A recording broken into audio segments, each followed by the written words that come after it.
Sauvage Fabienne, j'ai 46 ans, je suis la doyenne du groupe.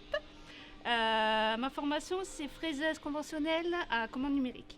Vista Angélique, j'ai 37 ans et je suis en formation opératrice régleuse en usinage, assistée par ordinateur. Roger Blandine, j'ai 32 ans et ma formation, c'est opératrice régleuse en usinage à commande numérique.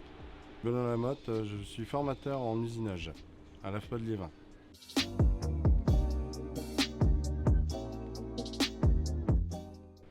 En fait, j'ai fait de la préparation de commandes pendant environ 15 ans et c'est un domaine où ça n'embauche quasiment pas, où il faut tout le temps trimer au fait pour bien gagner sa vie. Et donc à un moment donné, j'en ai eu marre et je me suis dit il faut que je change de voie professionnelle et je ne savais pas du tout quoi faire. Donc du coup, je me suis rendue à Pôle emploi et ils m'ont orientée vers l'AFPA pour pouvoir découvrir quelques métiers. Du coup, j'ai découvert le métier d'usinage pendant une semaine, un stage d'immersion et ce qui m'a plu. J'ai fait 13 ans de vente, donc en prêt-à-porter, donc là, changement total. Avec Benoît, il nous a lancé le projet de Pôle emploi avec la mixité dans les entreprises. Donc après avoir enchaîné plein de CDD, j'ai dit pourquoi pas moi. Donc j'y suis allée et voilà, je suis là. Alors j'ai démarré avec un diplôme de BEP sanitaire et social, sauf que ça m'a pas plu. Donc du coup je suis partie en industrie, j'ai fait beaucoup de petits contrats, mission d'intérim en tant qu'agent de production. Et j'ai vu que la production me plaisait beaucoup, donc là je me suis dit il faut que je me qualifie dans ce domaine.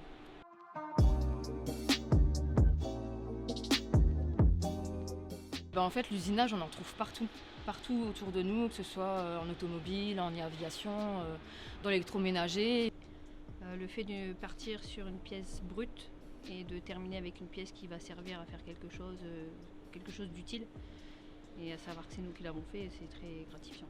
Déjà en conventionnel, c'est bien, c'est qu'on arrive à un brut et de voir le produit fini, ce que ça donne. On est fiers d'avoir mis nos mains là-dessus. Comme je suis bricolage, j'adore ça, donc on voit le produit fini.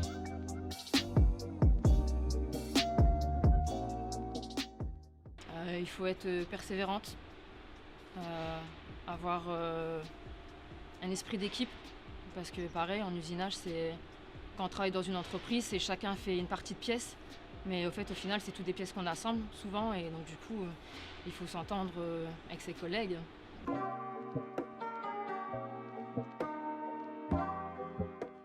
Alors j'ai décidé de monter ce groupe pour casser un petit peu les stéréotypes une femme n'a rien à faire en industrie, une femme n'a rien à faire en usinage. Aujourd'hui, il faut savoir que les premières filles qui sont allées en stage, il y a déjà des propositions de contrat derrière.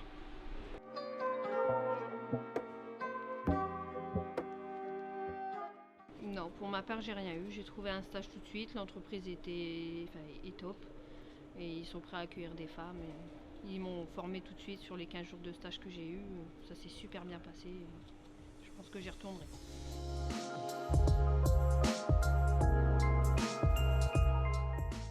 En fait, il a bien réagi parce qu'ils savent que je suis plutôt dans les métiers masculins. Donc du coup, ils n'étaient pas vraiment étonnés et puis ils m'ont dit vas-y fonce, on croit en toi.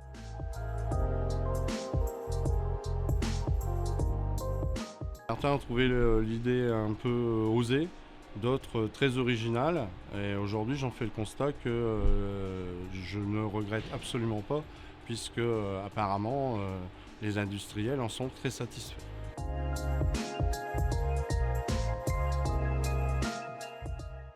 Oui, il faut qu'elle fonce.